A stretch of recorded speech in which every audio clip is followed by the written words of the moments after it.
Black magic. You've got to know, got to show, it's time to roll.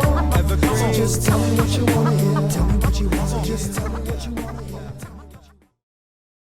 Ryan Fleming here, RatG TV, sideline to sideline with Giant TV as well, and I am here with Mr. Saturday Night Delight, stupid pretty himself, Mr. Tyler Tirva. How are you, buddy? I'm good, bro. How are you? How many monikers do you have? We got Dapper, Dimple, Dangerously Delicious, Mr. Young, Fit, and Stupid Pretty, the Sunday Morning Hangover Cure, the Saturday Night Delight, Tyler Tirva. So I don't know, there's like 15 times 2 divided by 4, so like a lot. A lot. Not a lot, definitely. No, you're a wrestler. You're a wrestler, exactly. Yeah. Oh, that's okay. That's right in front of the camera. We'll cut that and put it in. Thanks for being an asshole. Yeah, right. Wait, that was you last time. Keep the change, right. Tirva, come on in. Come on. Oh, Tyler Tirva. Oh, geez. Come on in, Tyler. Say hi. Hey. Now, I didn't even do my hair yet. So we'll come and get to you afterwards then, yeah. It looks fine. I've never seen Tyler Tirva with bad hair, I don't think. He wakes up like this. Right? It's not fair, honestly. It's not fair. Yeah. Now, get back on track, though. All right. So tell us a little bit about Tyler Tirva. Tell us about how you got into the business. I know this is the question everyone asks, but we got to let our fans know. Cool. To simplify, everyone has a long story, so to simplify, just after college for me, my girlfriend had broken up with me. A buddy of mine told me, hey, you should start going to the gym. I had played a lot of sports in the past, so I started working out for like 6 months, moved out west briefly, went to an internet cafe every single day for 2 weeks and was researching like wrestling schools and where to wrestle. So that's when I was in Edmonton, kept seeing all these schools in Calgary. I thought everyone looked like a jabron. Didn't think that would be for me. Moved back to Ontario. The first thing I did was then Google like spots in Ontario. And then from there, I started training at pro wrestling. It was called Pro Wrestling Extreme. Okay. And so my trainer was Danger Boy Derek Wild, and that was I started like January 3rd or January 4th. Right. 2008 was my first practice. Wow. Yeah. So you did a lot of research before you got into that. Is that kind of your personality? Are you someone who, before you do something, you got to know everything about it before you do it?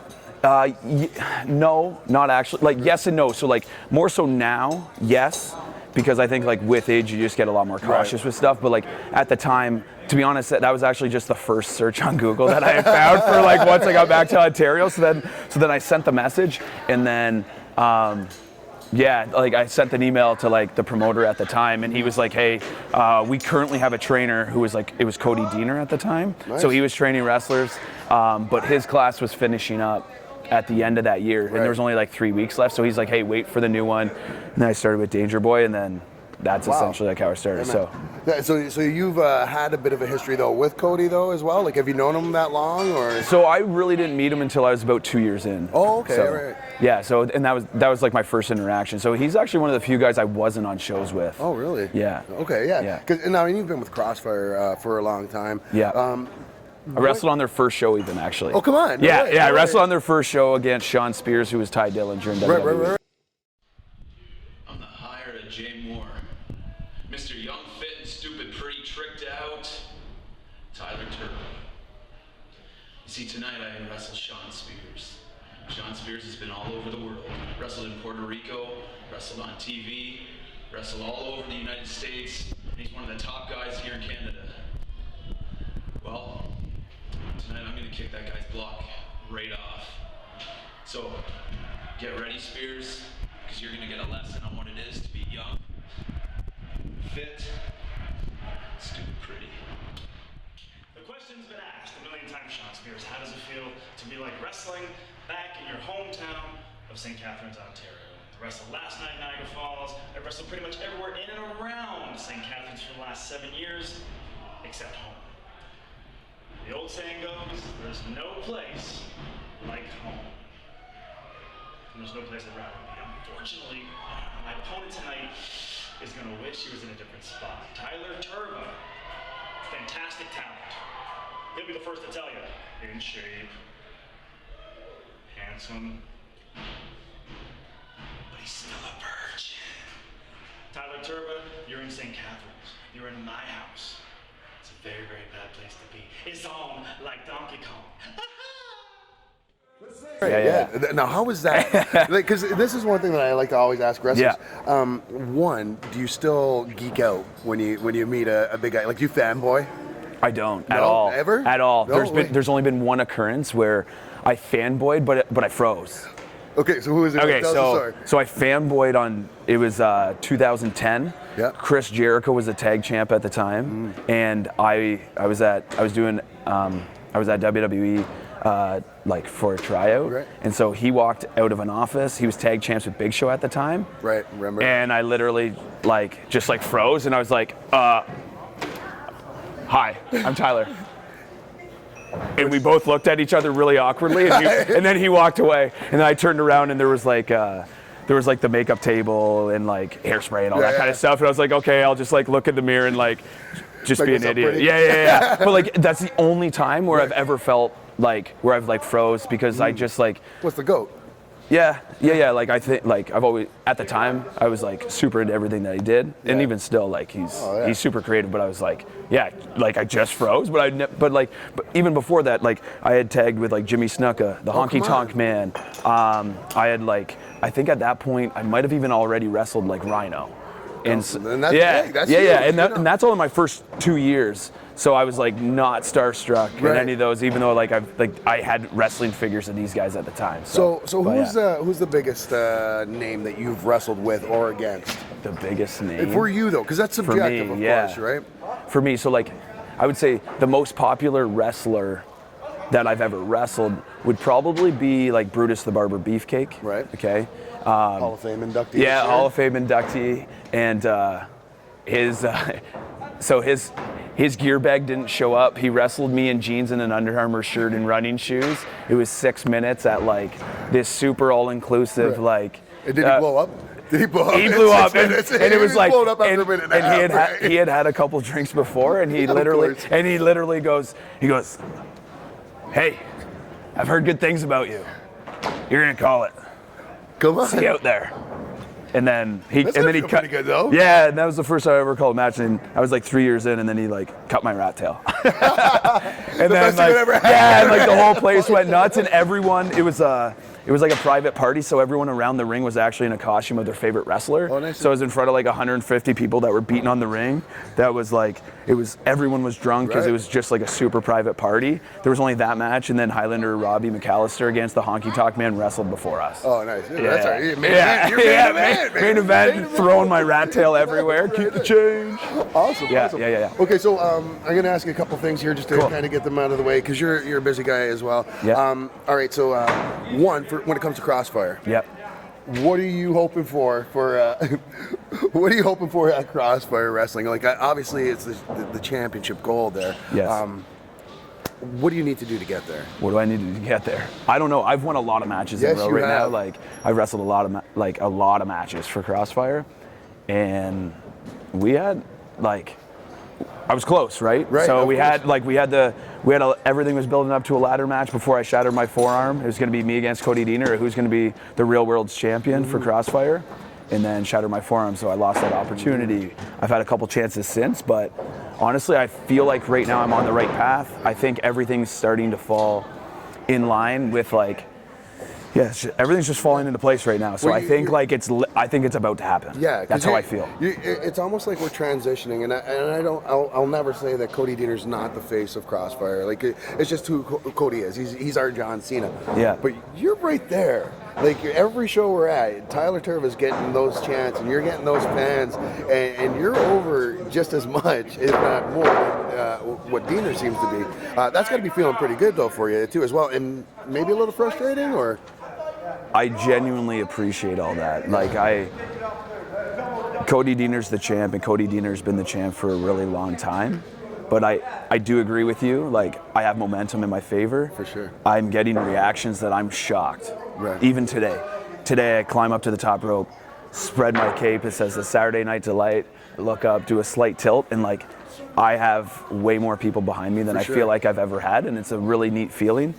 And there's I can't 100% agree because Cody Deaner's still the crossfire goat, man. Like that guy, that guy's DDT'd everyone. Exactly. He's DDT'd everyone. All right, so definitely momentum. Last two questions, and then I guess we got to get to some business after that, sadly. All right.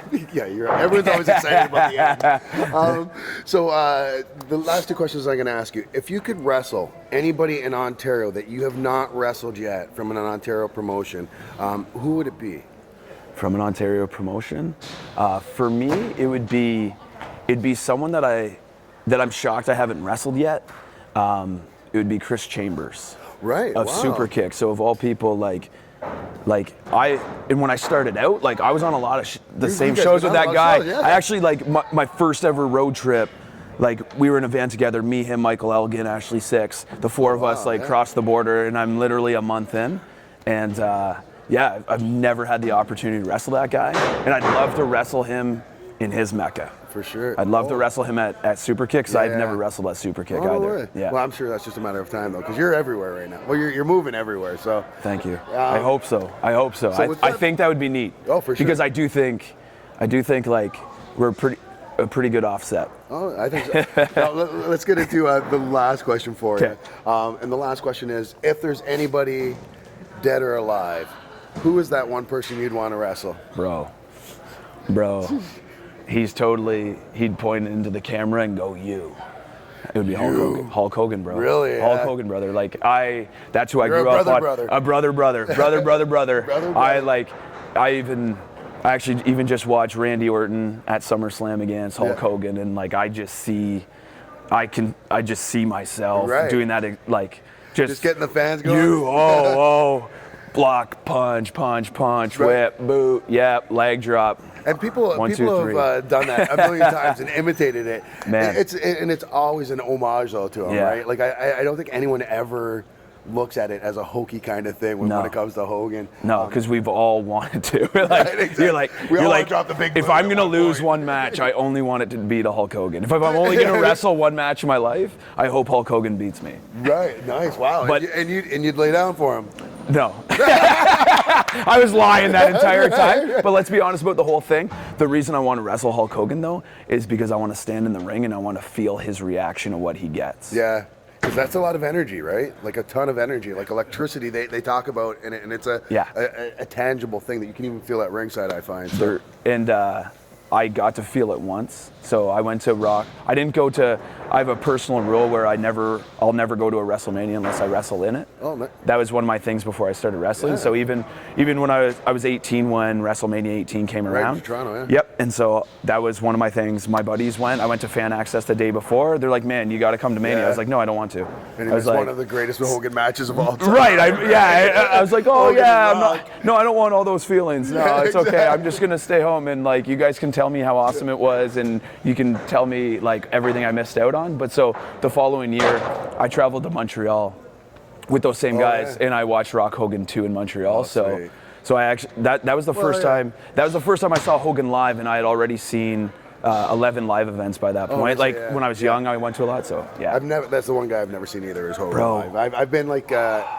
Believe it or not, WWE came to Welland, Ontario 3 times when I was a kid, and I went to all 3 times. Watched the Hart Foundation, take on the Rougeau brothers, I saw the Killer Bees, I saw Jake the Snake and Honky Tonk. It was a great time. Sweet. But yeah, it was fun. It's like 87-ish then, if you saw Jake. I'm old. I was a year old then too. I'm old. I hate you. Hey, right cut now. that out. Cut that out. All right, cool. I just want to say, Tyler, this has been an absolute pleasure for you doing this with thank me. You. And, thank you. This comes to be the point, though, unfortunately. I know. Look at the cameraman. This is what he loves the best. You're live streaming this, aren't you? No, I'm just going to slow-mo it so we can cut it in after. So what happens at the end of every one of my interviews, it seems to be the new gimmick, is I get a chop of some sort. Oh, man. So, you keeping the shirt on? Yeah. I'm going through 2 layers of shirts. He made sure to wear 2 shirts. I better fix my hair then. Get my dimple ready. Is he still in the shot there? You want to make sure, is he still in the shot? Am I still in the shot? Yeah, he's in there. Okay. All right. Just so where do you want me to go? Square up right here. So the key thing is you can't think about it when it's going to come. Oh! Woo! Oh!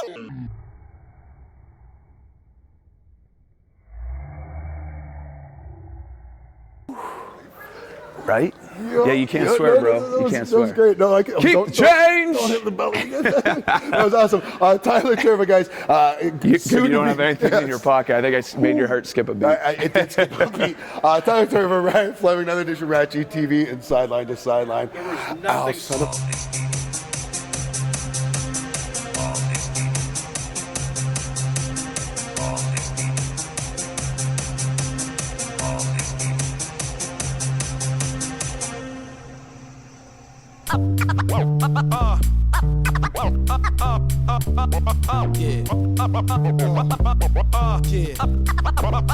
Black magic. You've got to know, got to show, it's time to roll.